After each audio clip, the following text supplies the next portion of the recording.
We were lied to our whole lives. This is what Dr. Steph Kerris, historian, mentioned on this week's podcast about the history taught to children from a young age, particularly about Muslims and their contribution to today's world.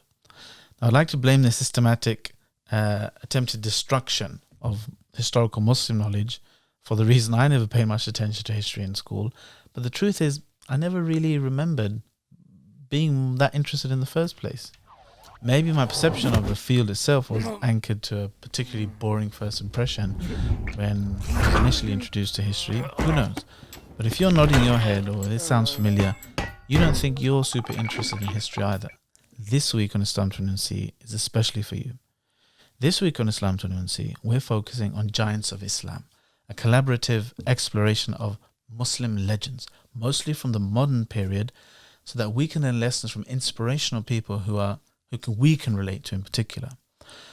In discussing some of these topics with our collaborators, even I, someone I thought who wasn't interested in history at all, couldn't wait, and I'm very eager to learn about these Muslim legends. We particularly focused on men and women that aren't that well known to many of us, from various regions, schools of thought, and reasons we need to know about them.